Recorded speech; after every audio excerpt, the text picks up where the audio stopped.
WrestleWatch time. Hello everybody, and welcome to the show that never ends.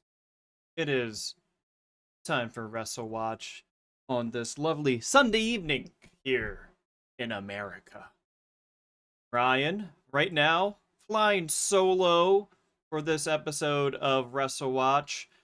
It seems like we will not be joined by our ineffable co-host Doug this time, unfortunately, but we're still going to be talking wrestling news and seeing where things are going on the old tier list here on WrestleWatch. We have the free agency tracker. This week, we are going to be discussing what is going on with TNA. We have that weird title change with Mike Santana and also a rumor about an AMC deal.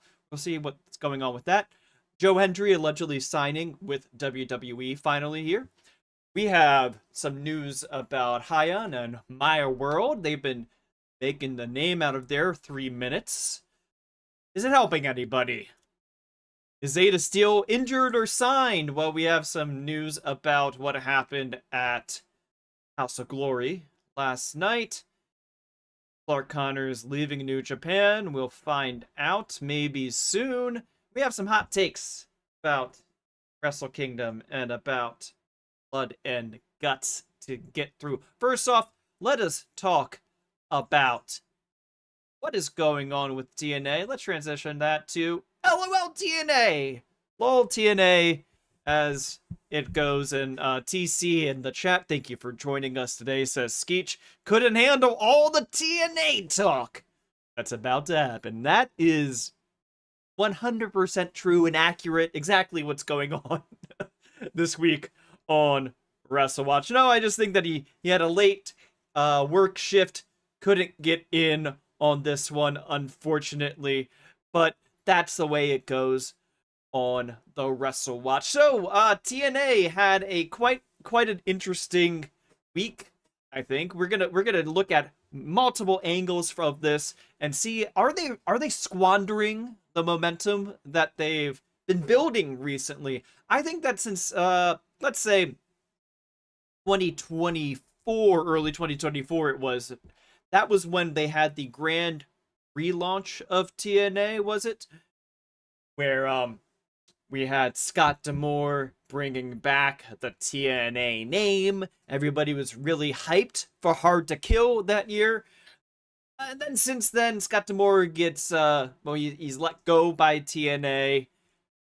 They do the NXT partnership. Mind you, it's not WWE partnership, really, as we've been noted by this week AJ Styles mentioning in an interview that some of the higher-ups in WWE didn't want everybody running out the door to do TNA work. Of course, that's probably just, company lingo saying that they didn't want somebody that's main roster working TNA tapings. Of course, with their acquisition of AAA or AAA, they have plenty of main roster people working AAA, but not so much for TNA. It is exclusively an NXT relationship. Now, mind you, of course, that this year, as this relationship is going on, they have been doing well on their pay-per-views. Slammiversary was the best-selling TNA show of all time back in July. That was the show that had one AJ Styles appear from the ether, of course. He didn't wrestle, though. That's probably what a lot of people were buying the ticket for, and he didn't wrestle. So that was quite the confusing thing. Then they had Bound for Glory at the what's it name? It's the Belmont Park Arena there. That's where the Islanders now play their games. It's where they ran Forbidden Door in 2024 for AEW. And TNA decided that was going to be their next great...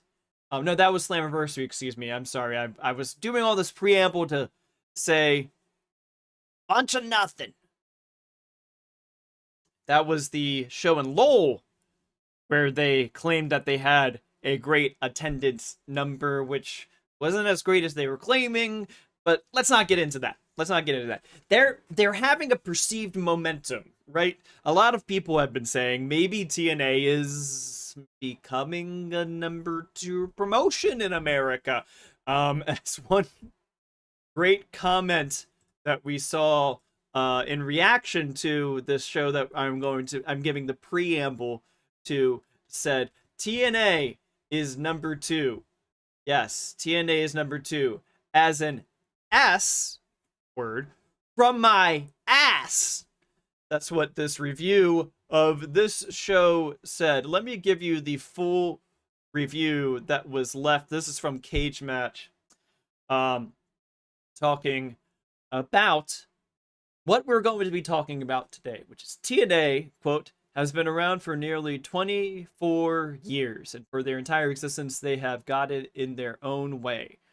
24 years, they have been making one boneheaded booking decision after another, making them the laughingstock of the entire wrestling world. This goes on and on to talk about every time that they get positive momentum, they immediately take it away from themselves. Looking at how Mike Santana, who has been the hottest name in TNA, I think, for this past year, they finally have built somebody from the ground up in the recent memory TNA, especially after a number of people that they've been building from the ground up left TNA the past year or so, like Josh Alexander and Speedball Mike Bailey, Kevin Knight, Jordan Grace. They found a new guy that wasn't ex-WWE kind of guy to be their new standard bearer in Mike Santana. They run the show in Belmont, and he's from New York City, and he doesn't win the belt. Okay, that's interesting. That's an interesting thing. Maybe they're just trying to, milk it for a little bit. Obviously, that was the most logical place to do it. Maybe there's another place. They do it on the next show at Bound for Glory in Lowell, Massachusetts. They then do not do a single show live or a new taping at all. No new shows. It's all just clip shows for a month.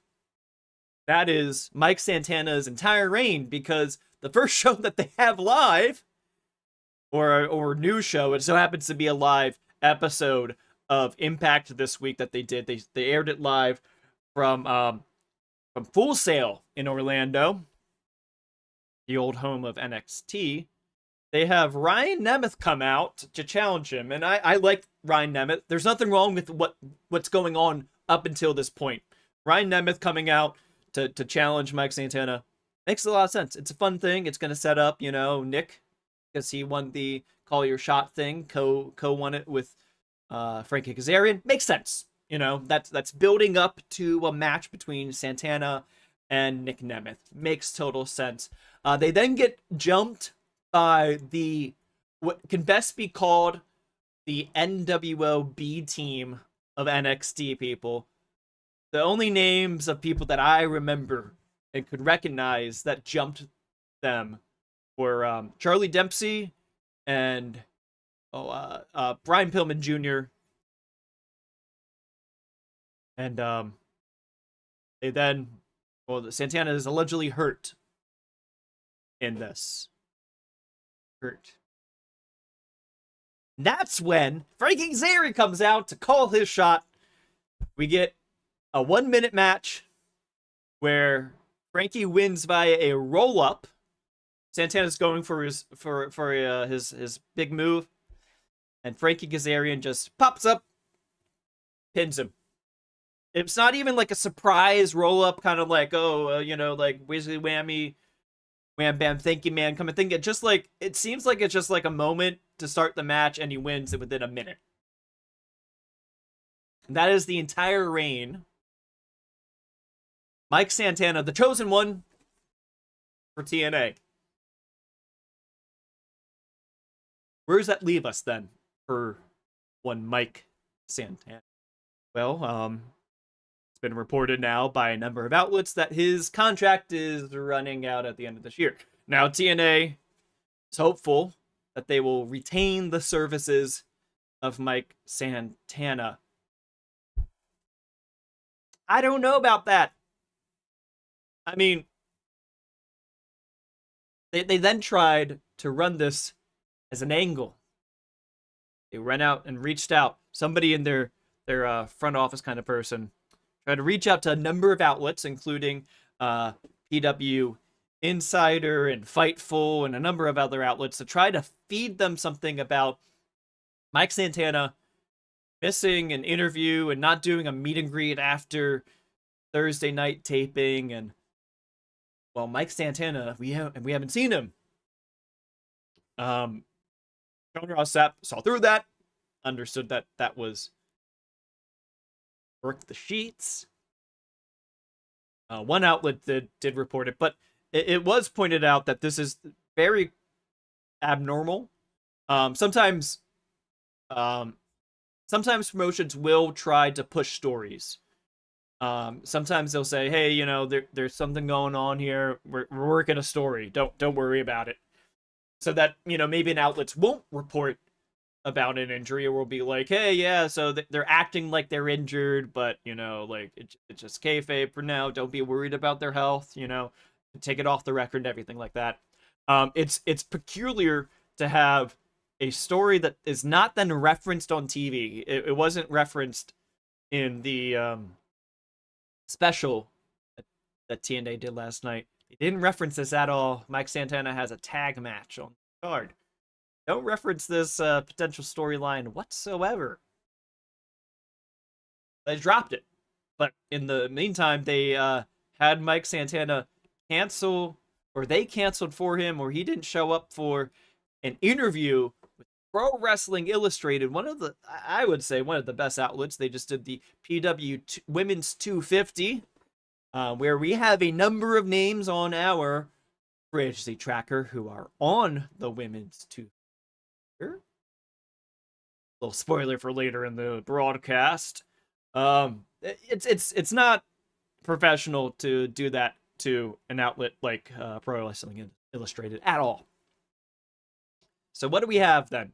FTC in the chat saying they sounded like a WWE crowd, according to Christopher Jericho. Yeah, that's another thing. That's the company line that's coming out of TNA right now about the gate, the house that they had for Bound for Glory in Lowell, Massachusetts, which was only, I did the math, went through their history.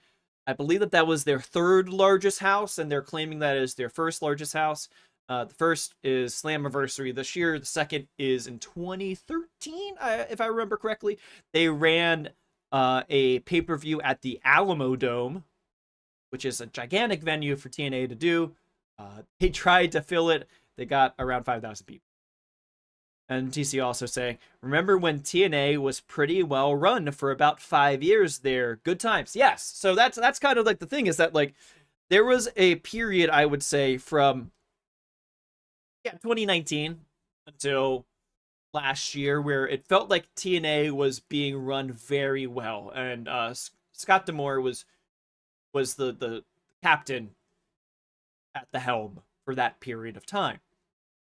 Scott's no longer there anymore.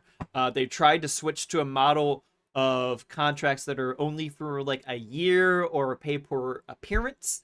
And that's why we're seeing so many of these contracts running out at the end of this year. For example, we had Mike Santana, Steve Macklin, Steph DeLander, who else? AJ Francis.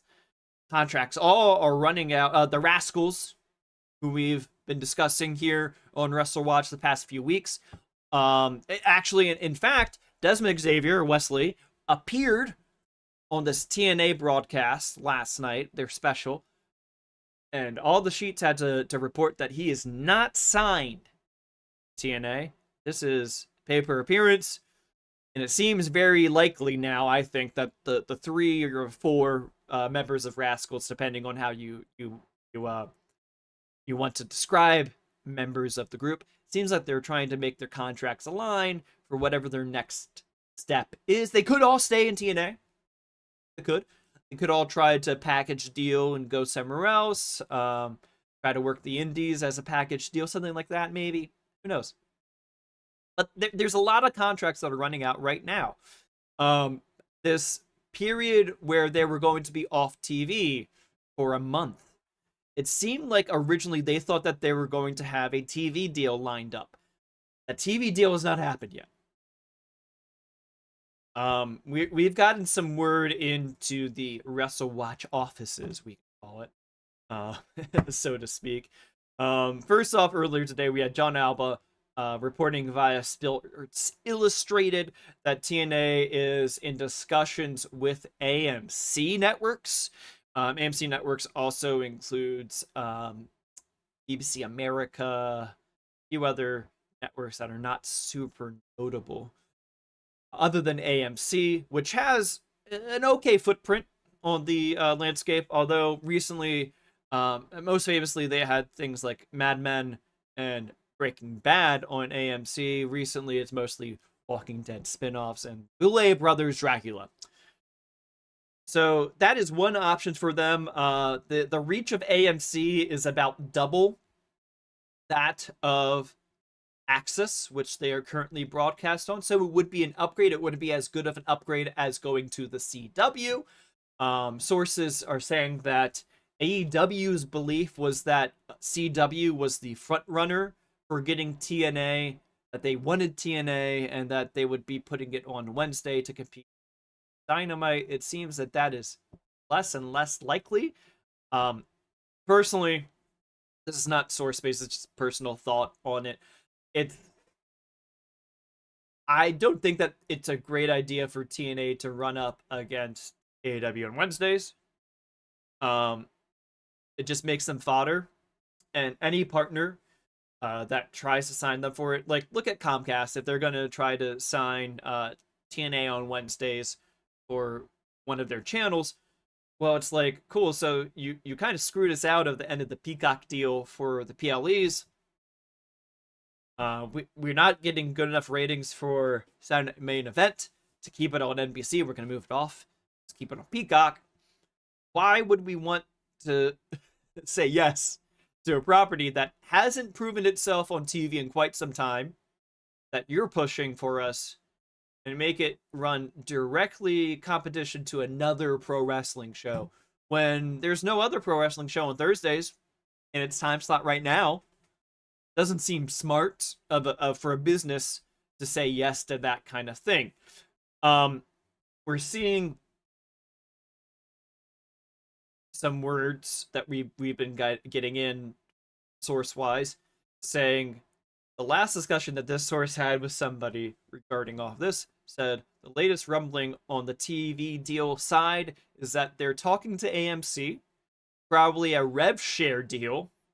Don't know how much runway they plan to giving this thing. So let's break that down. What's a rev share deal?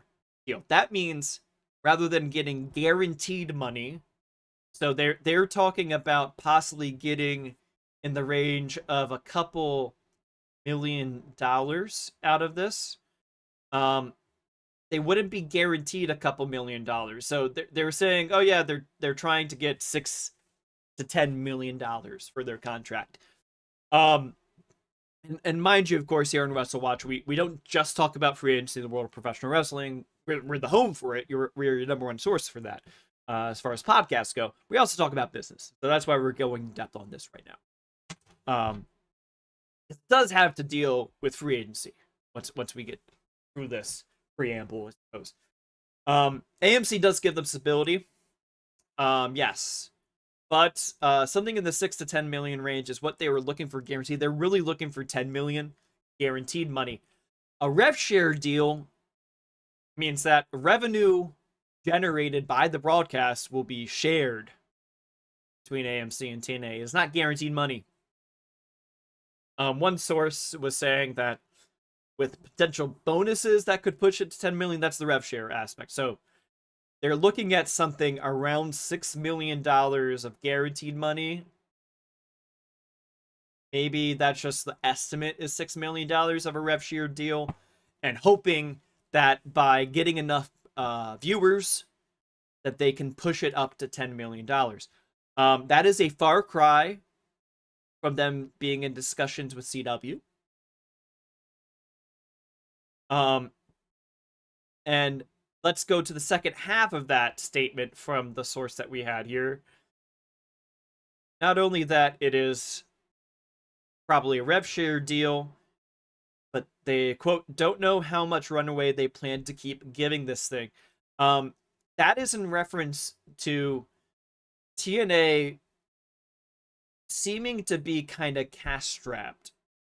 And that Anthem is kind of on its last leg with trying to make TNA work, allegedly, reportedly. Part of the deal, this was reported by Wrestling Observer back in August, that part of the deal that got them their partnership with NXT was that WWE would have right of first refusal for the sale of TNA. This is the same deal that European indies got back in the late 2010s to work with WWE back then. It was, hey, we'll put you on the network, we'll give you access to NXT UK talent, but we get right of first refusal if you sell. Pretty big leverage for WWE. So the report back in August was that they were lining up one of the people with Zuffa, one of the people that helped launch UFC, one of the money men, that was a favored investor for WWE to possibly buy TNA if it came up on market. There's no way that WWE is going to let, if TNA can't get this TV rights deal, there's no way that WWE is going to let TNA be sold to anybody on the market that they can't control. They already have them in their ecosystem. Why would they let them leave their ecosystem? Especially if it will allow TNA to work with AEW, right? Because that's the big thing that TKO doesn't like, so they want to strangle AEW and keep their monopoly that way. So, if this AMC deal doesn't work, which seems like it's a last-ditch deal for TNA to get broadcasting outside of Access, which is company-owned, it seems then that this is probably the last deal that they might be making, in which case they might be selling, and that might be. Thoughts from chat. We have TC saying, if that's the best they can get with WWE backing them, that isn't a great sign for them. We have somebody else saying, wonder what talent they can retain if this deal with AMC even happens, given how many contracts are coming up at the end of the year. Yes, so that is where we're getting back to the free agency in the world of professional wrestling aspect of the WrestleWatch podcast. So we have Mike Santana's contract. That's probably the biggest one that is up at the end of this year. Joe Hendry's contract is up at the end of this year. Actually, his contract's already up. He has been confirmed to be signed by WWE. He is now a certified superstar and probably going to be somebody that's going to be in that John Cena tournament. Although it was stated by, this has always been weird to us here at WrestleWatch. Sean Ross Sapp reported it as Joe Hendry having a main roster contract, or he's getting main roster money to work NXT. He's been described as a main roster deal, but he'll be going to NXT. That just means that they're further stratifying the income levels in NXT, really. So Joe Hendry's gone. Mike Santana's deal was up, and he just lost the belt in his first real defense of the belt in a minute match. Steve Maclin's deal is up. Rascal's deal is up. I'm sure the people in chat will remind me of other people who we've heard of recently who have their deals up. And they also, at the same time, as I said before, decided to have a month of clip shows here. It all seems connected. It all seems connected to me.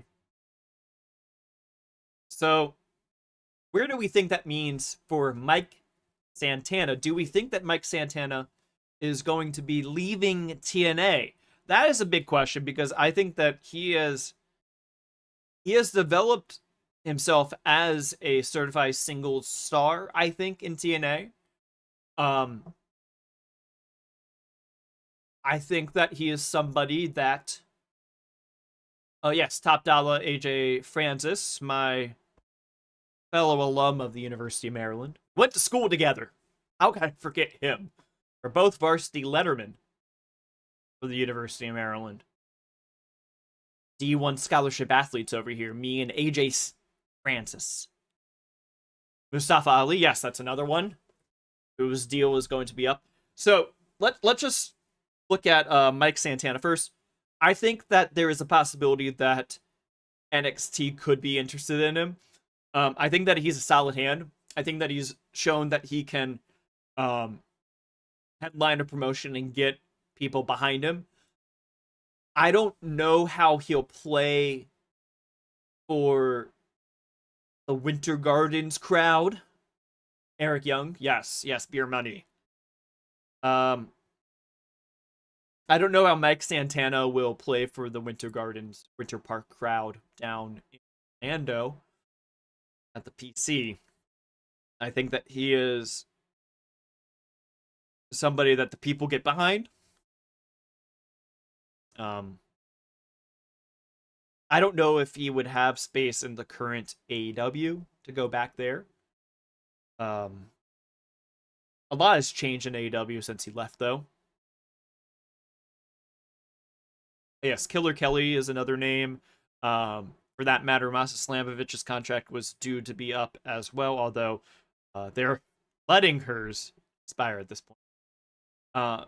It's like all of their main talent, that are all have their contracts. So it's possible that we're looking at a situation that TNA's contracts are all expiring at this point regardless, or maybe this was the transitionary period where they were going to start doing yearly contracts and pay-per appearance kind of deals, like was already reported previously. It's possible that they're looking at trying to do the strategy that New Japan does, which is you have a yearly deal and then you keep working for us on a handshake agreement based off of the rate that you were receiving on the guaranteed deal, and then we try to negotiate a new contract in the interim. We've seen plenty of times here in WrestleWatch where we think somebody might go to America, and it just so happens that they're just continuing their negotiations with New Japan. Noah does this, Stardom does this, All Japan does. Every Japanese promotion that has a guaranteed contract structure does this kind of structuring with their contracts. Usually New Japan season, I believe, is in February, and then Stardom's is in April. Maybe TNA is trying to structure their contracts like that. But I think that if Mike Santana is leaving TNA, I would say that the most likely destination for him is, in fact, WWE. So to work the NXT.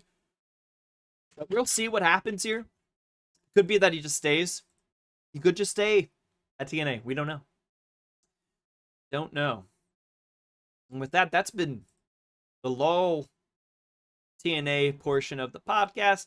But if anybody has any thoughts that they want to get out there and chat with me about TNA, about Joe Hendry possibly working WWE coming up pretty soon here, what do you think Joe Hendry is going to wind up in WWE? I think that it's going to work out pretty well for him. I know that some people are saying that he was getting long in the teeth, maybe with his gimmick, but it's a new territory, man. He'll be able to milk, I believe, in Joe Hendry, and say his name. He will appear in NXT for a little bit, maybe a year. Then he'll be able to milk it on the main roster for a year or two. That's all you need, baby. That's all you need. So that is LOL TNA. Let me know what you guys are thinking about the LOLdom that is happening within TNA. I would love to get people's views on that matter. We have TC saying the entire industry seems very unstable right now, with the exception of WWE, AEW, and CMLL. We'll get to that with a hot take that we have this week regarding New Japan. Then MD says, which I've never said this person's name before audibly, so let's see if I pronounce it. Says a healthy third option is a good thing, but I don't think TNA has been that for quite a while. If they can't get a TV deal that pays a build a roster, they're DOA. I kind of agree, and I think it's possible that WWE will buy them and keep them alive as a NXT 2 for all intents and purposes, to have essentially a brand split of their AAA level, if you will. AAA baseball. How about we go on and talk about my world? Oh wait, no, that's not. That's Maya World. Excuse me. Yes, so we're talking about Hyan and Maya World. We'll get back to comments about TNA in a moment, but first, let's stop off back in AEW for a second, where Mike Santana used to be roaming around. What's going on with Hyan and Maya World? Well, they were given quite a few opportunities recently with 3 minutes, and boy, did they make them work. Hyan and Maya World did double duty on the Saturday night AEW ROH live taping in Houston last weekend, after Nixon Nguyen and Miranda Alizé refused a booking and left the venue. These were the two ladies that they decided be brought on screen, and they received a whole lot of high praise from AEW talent per Fightful, PW Insider, and an assorted group of scoopsters. Now, these two have been Texas extra regulars for AEW and ROH for the past year or so, and both of them have been appearing in Athena's Metroplex Wrestling of late. Maya World has, in fact, been quite a regular in Metroplex for some time now, a few years. We just then saw them last night appear again on AEW, this time on Collision. They're not banned from Collision, unlike it sounds like Nixon Nguyen and Miranda Alizé might be. No. Quite the opposite. These are friends of Punk, it seems, because they're on Collision. That's how that works still, right? Anyway, they had a match with perennial over talent Riho and Alex Windsor. They got flown up to Erie, Pennsylvania from Texas to do this. This is the first time since the days when they were filming ROH and Dark at Universal Studios that these folks have been flown for a booking by AEW. So they really did impress some people backstage, both with taking the double booking on last Saturday's work, but again, historically, with their work that they've been doing within associated promotions to AEW, associated indie promotions, and within ROH previously. Yes, they're making good use of their 3 minutes of fame. Well, it looks like 3 minutes done a lot of good for some people. How about that? In an extremely respectable effort. Yes, it was. I thought that they were given a lot of time. In fact, they got a full screen commercial break in the middle of their live match. It's quite a length of time to give to two non-signed talent. So where do we think this leads for them? I think that if I were to trackerize them, and we'll reveal the tracker at the end of this episode, I would say that it's possible that they'll get signed within the year at this point. I could see an argument to say that it's over the toss-up line for these two, given how enamored AEW seems to be with them right now. They got a lot of offense on Riho. Yes, yes. And as, other wrestling personalities, talking heads, the podcast space, like great luminaries like Disco Inferno would say, that finally makes sense. Riho getting beaten up makes a lot of sense. Finally, they're booking correct in AEW. No. It's like, I think that it was nice that they, established a tag team dynamic that got a hot tag for Alex Winter in out of it. They use it as time to get over Maya World and Hyan by having them do some offense against a former world champion. So that is high praise for them, I think. And also to be then buttressed up to the next segment where they had Tony Storm and Mina Shirakawa say some funny things while they're still in the ring, after their match. So I think that's high praise and high usage for the two. So we will see where that goes for Hyan and Maya World. God, what a world we live in, Maya World. What a world we live in. What a time to be alive. And how about something that else is going on, possibly related to ROH and AEW? That is Zayda Steel. Okay, this one's an interesting one coming over the wire that we've seen some people rumorize this. Steel declined re-signing with WWID earlier this year. Previously to that, she was working in Marigold, of all places.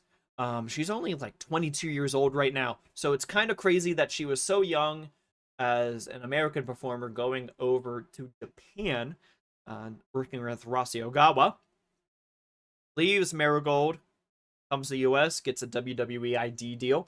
She's featured in the inaugural match to crown a WWID Women's Champion. Belt has never been defended since that one match where Kylie Rae was crowned. Of course, she got pregnant and had to vacate the belt.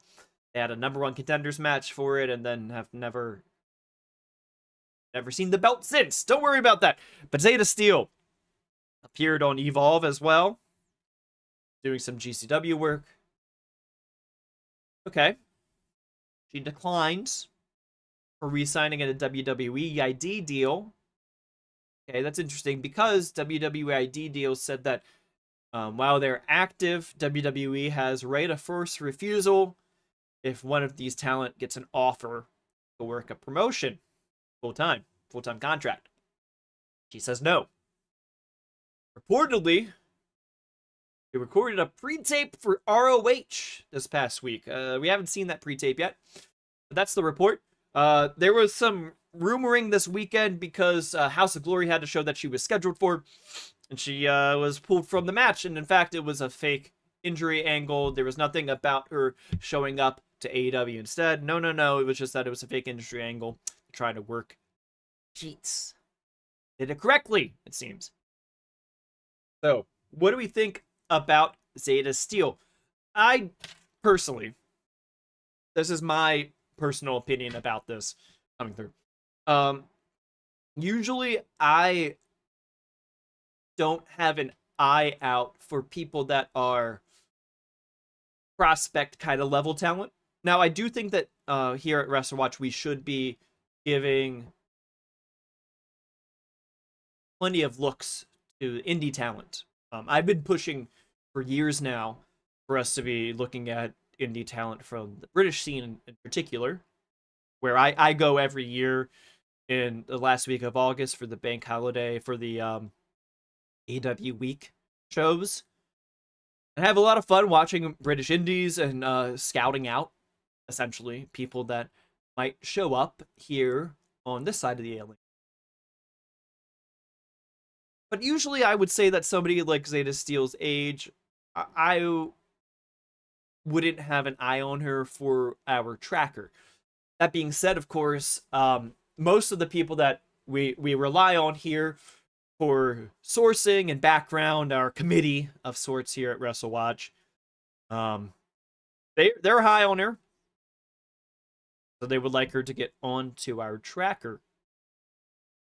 We have a comment here from Emily saying, They're definitely going to get that title on someone else. Talking about the WWE ID contract, sign more women to their WWE women's roster of one human being. Yeah, they don't have a lot of people signed right now. They did do some, they did a few ID signings after the 1 year window came through, but not a lot. And it doesn't seem like they're pushing it as much anymore. They did do an ID showcase again with GCW, associated with SummerSlam. They did that in New Jersey during SummerSlam weekend. But we haven't seen a lot of from ID recently. I haven't seen a lot from Evolve recently either. So yeah, with the Zayda Steel, I think that I mean, look, if she's filmed a pre-tape, that's saying something. We'll see if it leads anywhere. I'm just not positive on having a pure prospect kind of person on the tracker, but we will get to where she ended up on the tracker. That's a spoiler alert, I suppose. Once we get to the end of this week's episode of the WrestleWatch Podcast. And how about in the meantime we chat a little bit into Japan, where where Zayda Steel was doing some work for a little bit, and talk about Clark Connors, who it appears Clarky Boy was saying that he was going to go back to the US. It was in a promo that he cut 2 weeks ago at New Japan Wrestling Tanahashi Final Homecoming. Got a promo alluding to heading to the US. There's been no further news since then. We previously had Clark Connors on our tracker 2 years ago. We had him all the way up at Possible. Back then we called it D tier. But we took him off for low confidence, and you know, we were kind of right about that. He was another one of those people that I was referencing before, that New Japan will have their contracts lapse in February, and then they'll just kind of, you know, work dates. Well, not on a contract, but they're negotiating a new deal. It's a handshake kind of thing. You're getting paid at the previous level that you were working at before, and they're trying to get you to agree to a new level of payment. So where do we think that Clarky Boy is going to do? I think that it's possible that he's just going home for Thanksgiving, you know? That's definitely a possibility. We haven't seen or heard anything from him since then, though. So that's intriguing. We did see Gabe Kidd reappear in AEW to come back from his body bag from Darby Allin and put Darby Allin through a flaming table. I mean, if you want to put 2 and 2 together with that, maybe we're going to see a War Dogs takeover of Death Riders coming up. Maybe that's possible. That's just all, you know, circumstance. Who knows? That's going to happen. But I think that that's a possibility about what could happen with the Death Riders saga. So we shall see with Clarky Boy. And that's going to lead us to one of our first hot tamales. This week's episode of the WrestleWatch Podcast. This hot take is brought to you by iDrink. It's brought to you by Zyn. Brought to you by the Prime Hydration Station. Let's look at what this hot take is. It's not brought to you by any of those things. We're not promoted yet. But if you would like to buy advertising space on this podcast, please let us know. The top 2 matches at Wrestle Kingdom serving an AEW storyline, meaning Wrestle Kingdom is an AWB show. Uh-oh. Let me try to do my mocks on that. Let me just. This is great content for the people listening at home.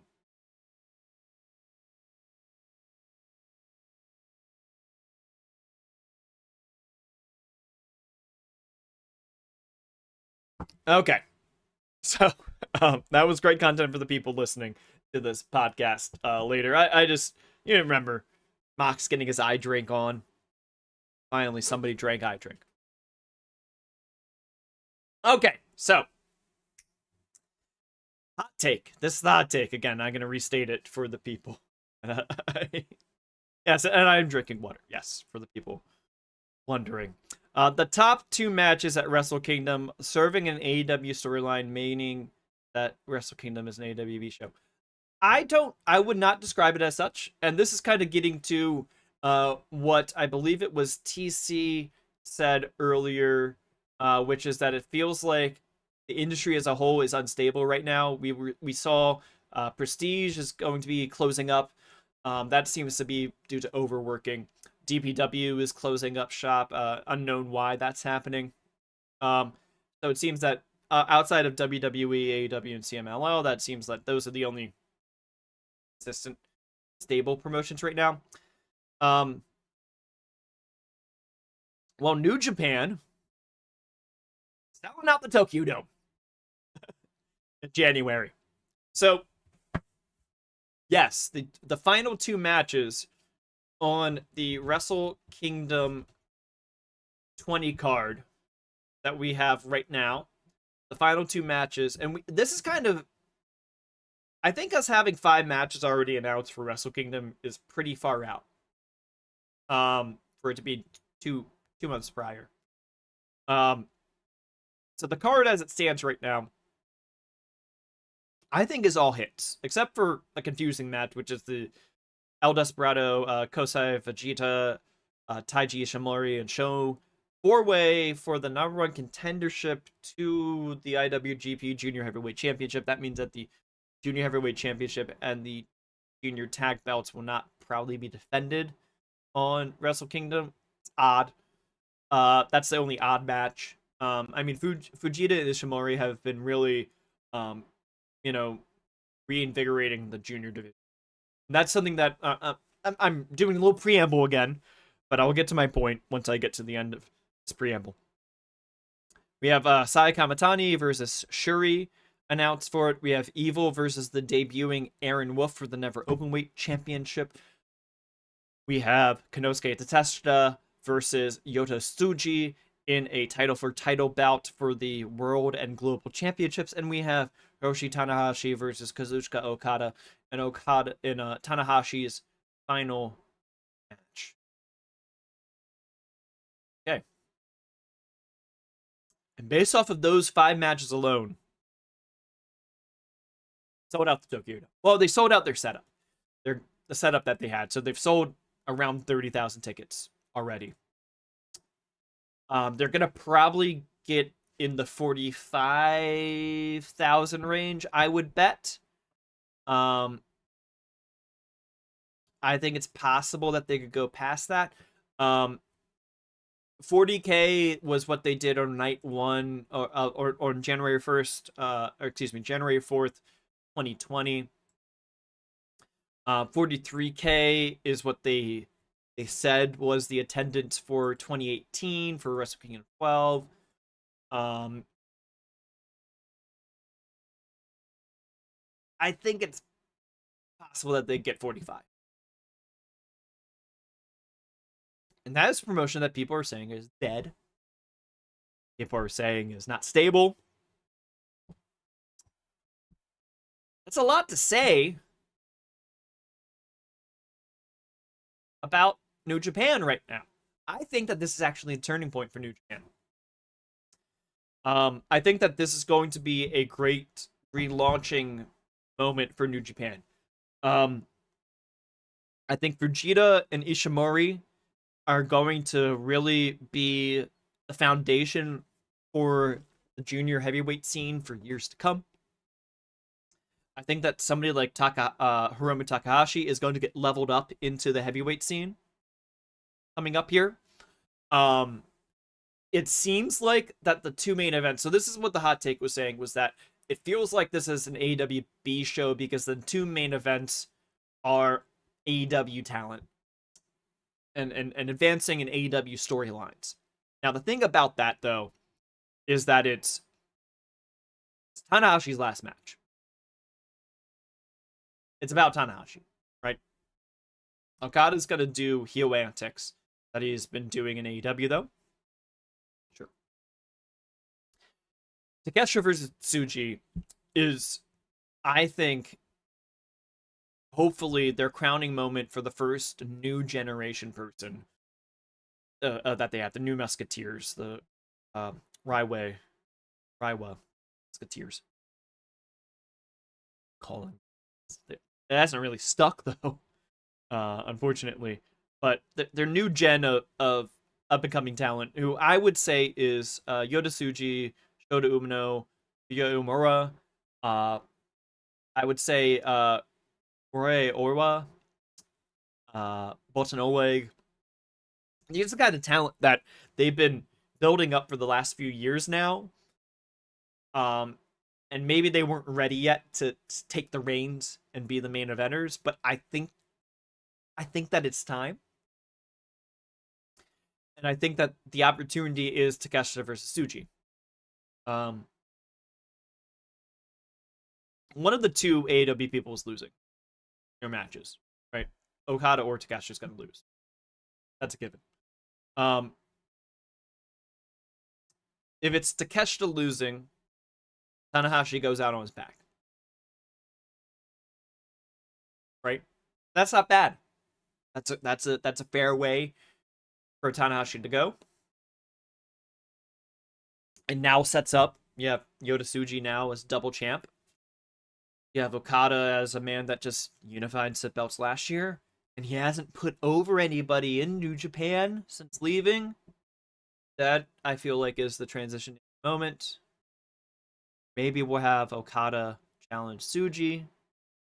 And Okada finally put over one of the new generation people.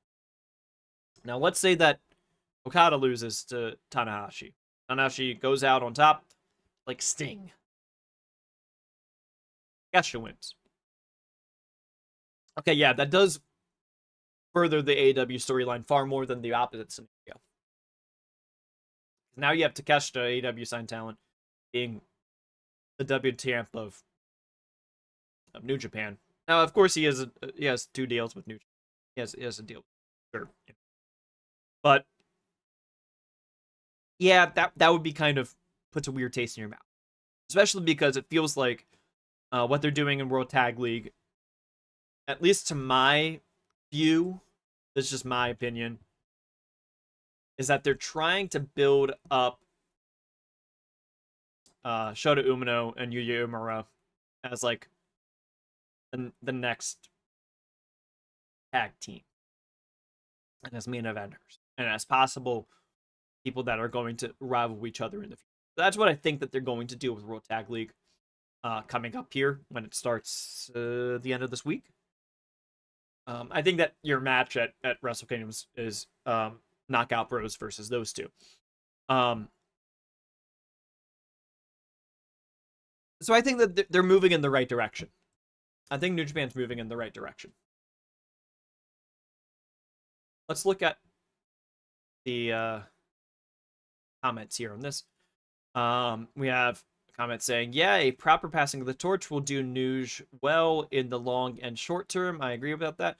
Gabe Kidd, that's a question mark person. So that's my take on this also. This might be my hot take, is that I think if New Japan wants to grow strong into the future and have passing of the torch, that they need to understand that the way to do it and the way that they have done it historically is not putting all their eggs in Gaijin baskets. Now, yes, during the last decade, they had a few Gaijin that stuck around and were true believers. You started the career of Finn Balor there. Kenny Omega was at his heights in New Japan. AJ Styles went there for a smoke, I suppose. But the thing that was really powerful about New Japan during that period was the homegrown Japanese. Um, and I think that that's, especially with the yen being down, not as strong of a currency, that is the way that New Japan will build back up, is by believing in the local talent that they have and building up the local talent that they have. People that are not likely to be interested in going to America or the UK. Now, we talked a little bit about Gabe Kidd and about Clark Connors with that a little bit ago. I think we'll find out in the next 2 weeks, storyline wise, in my opinion, if Gabe and Clark are actually coming to AEW. Now, Gabe is in World Tag League, though. So he's going to be quite busy for the next 2 weeks here. He's teaming with Yota Tsuji, even, of all people. Clark Connors, he is not in World Tag League this year, if I'm remembering correctly. No, he's not. Yeah, the teams for World Tag League are a little bit odd, as it relates to War Dogs, because they're not really tagging with each other. They're tagging with other people. We have Shingo Takagi with Drilla Maloney, Yota Tsuji with Gabe Kidd. Well, it's all over the place. We just had pairing of Hiromu Takahashi with Gedo for Super Junior Tag League, I believe. So it's been weird with Bullet Club, but Bullet Club is fine. That's what we've been told. So I think that the way forward for New Japan, and this is I think, related to what we talk here from WrestleWatch, is that I think that the way that is forward for New Japan is to put more belief into the stock of people like Umino, Ura, Tsuji, etc., and try to see if they can move forward with those people. And I think that the best jumping off moment is from the Tokyo Dome here. That's my response to that hot take. I know that was roundabout to get there. Other comments we had: I could see both matches happening without ever crossing the AEW feud stream. Okada wrestles his match, Takeshita wrestles his match, and they leave the AEW feud in AEW. I think that's possible too. And Takeshita's deal was a 1-year thing. Yeah, so it was originally a 1-year deal from Wrestle Kingdom onward. So it's possible that this is his last date, guaranteed to be doing for New Japan. I mean, like, I wouldn't be shocked for him to do New Year's Dash, obviously, if he's already in town. But it wouldn't be surprising if this is like his last regular appearance for New Japan for quite some time. And yeah, I could see Okada and Takeshita not really crossing the streams, although Okada's brought up some things that are kind of like that, like in his promos, talking about how he's bringing the AEW version of Okada with him. He's kind of young boying Takeshita in the way that he's talking about the Takeshita Tsuji match. So that's kind of been interesting to see develop. I, of course, am somebody that thinks that that's going to become a trilogy of matches, that they'll do a meeting at maybe at World's End or in the Continental Classic. They'll do a meeting maybe in the Owen tournament, and they'll have an all-in match.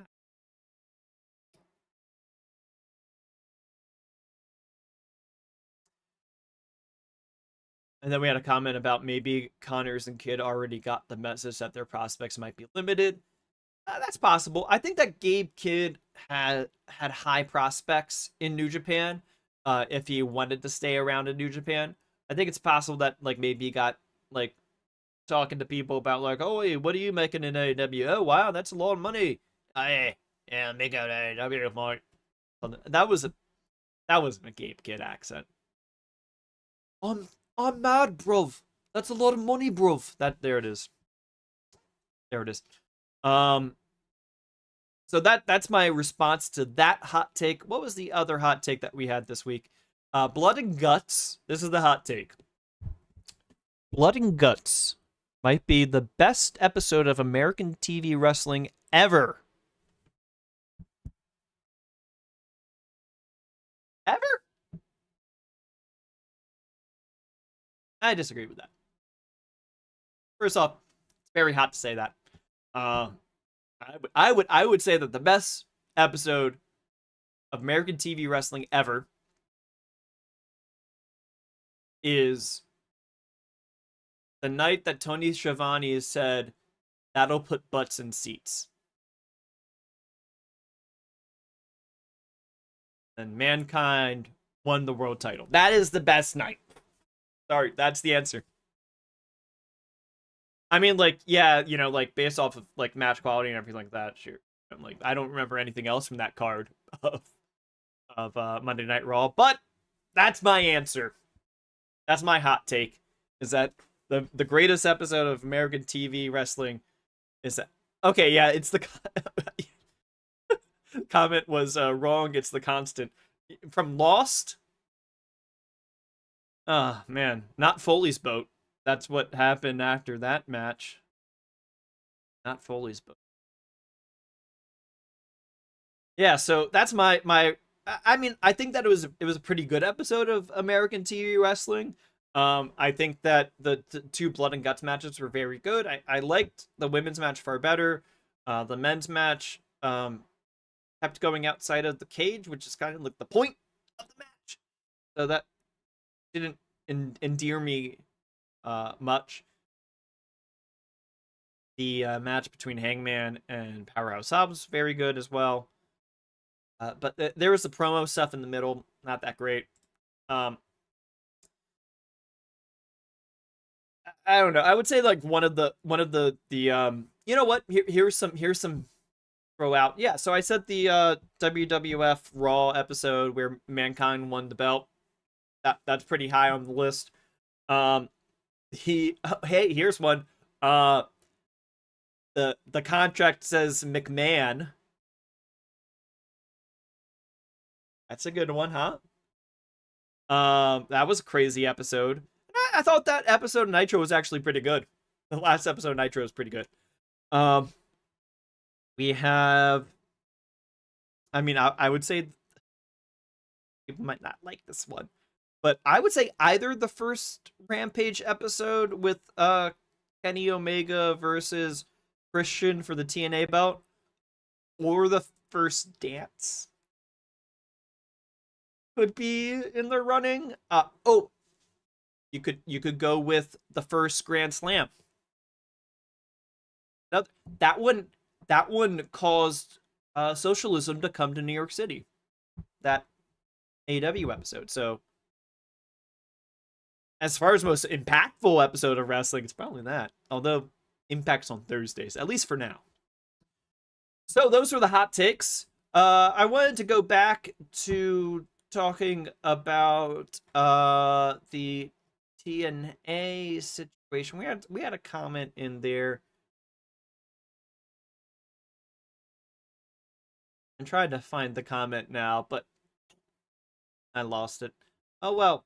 So how about in the meantime, we go through our lovely free agency tracker here for WrestleWatch. The Pro Wrestling Free Agency Tracker. This is the newly updated version. It has gotten to be a little bit of a wide boy this week.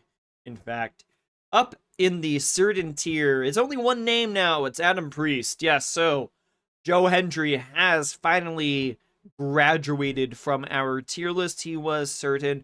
Now he is a confirmed jump to the Fed. He is a Fedinista now. Federale is Joe Hendry. We had Joe Hendry on our tracker for a little bit of time now. We had him originally placed on our tracker in August of 2024. So he'd been on the tracker for 471 days total. That's quite some time, but I think that we were quite sure back then that this was where it was heading. He worked his way up, all the way up the tracker and now he is a WWE superstar. Congratulations, Joe Hendry. He believed himself, and I believe in him. Adam Priest is still up and certain. He did get some ring time, some TV time again this week, getting a match against the Death Riders on Collision this weekend. Likely tier, we have Michael Oku and Chris Jericho. I think that Chris Jericho's comments about AEW and about TNA, about TNA, but because it's about TNA's crowd size, making it look like it's the number 2 promotion. I think that it does make me believe more that he's going to leave AEW to go to WWE again. Not enough to make me go up above likely though, still, but we'll see. And probable, we have Danhausen, very nice, very probable. In toss-up, we have the British wrestler Riho, Britt Baker, Private Party, Sari, and Isla Dawn. Finally, we got Sari in a ring with Bozilla again outside of Marigold. 2 titans of the industry. Thank you, Goddess of Stardom Tag League, for all the bounty you have. In the possible tier, we have Man Like Darius, Desmond Xavier and the Rascals, Ninja Mac, Dakota Kai, Hyan Maya World, and Mike Santana. All 3 are now in possible. Yeah, Dakota Kai we had in toss-up before, bringing her down a tad here. Hyan and Maya World debuting in possible for us. I think that they could be rising up their stock very quickly, joining Anna Priest up in certain no time. Mike Santana, I really want to see how this plays out. And I think that he is the most notable and interesting name of the possible TNA free agents. And unlikely, we have Bailey, Bozilla, Miyu Mashita, Priscilla Kelly, Shayna Baszler, and Clark Connors rejoining the tier list after 2 years. Clark Connors, oh yeah. He's unjustifiably and unlikely. And then in a remote tier, the remote tier is Leon Slater, Saraya, The Miz, Maki Ito, Dragon Lee, Tetsuya Naito, AJ Styles, Lacey Lane, Shinsuke Nakamura, Gabe Kidd, and the debuting Zayda Steel. So that is your free agency tracker, brother, here on this week's episode of the WrestleWatch Podcast. What do y'all think about them free agents? What do you think about where we placed people? We have some comments coming in hot and fresh. Jericho to TNA confirmed? Maybe. I mean, they are the number 2 promotion. As far as S is from my ass. That's quote said at least. But it looked like a WWE crowd. So, good for them. Another comment is, Jericho couldn't get ROH a TV deal when he was the Ocho, or whatever. He was the Nueve. Also, that's what, or whatever. Thank you very much. How can we forget the Nueve? That's before the learning tree, of course. After the wizard. Because clearly, his ceiling is maybe helping TNA get on AMC. He loves an underdog. He does. Yeah, that's another interesting factor of all this. Is that some people are speculating, is Jericho going to TNA? I don't think that he's going to TNA, but I could see him going to WWE and working his way around TNA and NXT for fun. Those are things that he hasn't done yet. Okay, like, jokes aside about, oh yeah, Jericho's gonna go to TNA. Those are things that Jericho hasn't done yet. And Jericho's done a lot in the industry. He has won titles in every promotion you can think of. And he's never been in TNA before. That is correct. He's never worked TNA before. That would make him somebody that is held, if he were to win a belt in TNA, that would make him somebody that's won belts in TNA, WWE, AEW, where else has he won belts? WCW, obviously. Where else did Jericho? Did Jericho win the Intercontinental title in Japan? If memory serves. Yes, he did. Yeah, he did. And he was a ECW television champion. Won a belt in CMLL when he was Lionheart.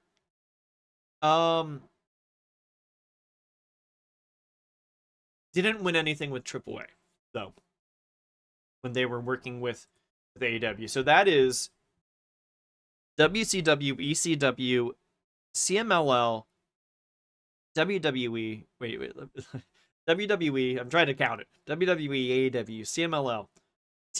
It would be TNA. Oh wait. Let's just go with what he's already won. So we have ROH, WWE, EW, CMLL, WCW, ECW, ROH. Did I say CMLL yet? Yeah, I did. New Japan. Yeah, he has 7 right now. Get to 8. TNA. AAA is now part of WWE. It's up to 9. He'd be the Nueve of promotions where he has won a belt. And I think that's pretty interesting. Oh yeah, because like he could go back to doing Mexico stuff. Belt collector Jericho. Drink it in, man. Get in. I think that would be interesting. Let's see. And I think that's probably what's going to happen too. So with that, if we don't have any more comments from the WrestleWatch community, thank you all for watching. That's going to do it for us on this week's solo edition, Homes Alone, the WrestleWatch Podcast. I really appreciated each and every one of you that was tuning in for this week's episode. You're what's keeping us going here, and hopefully next week we will see Doug, because if we don't, I'm going to be doing this live from Amsterdam or Copenhagen. I'll find out. I'll be in Europe for the next month, so we'll see what happens with the podcast for the next month. I was gonna tell Doug that, and he's not here to hear it, so you gotta let him know.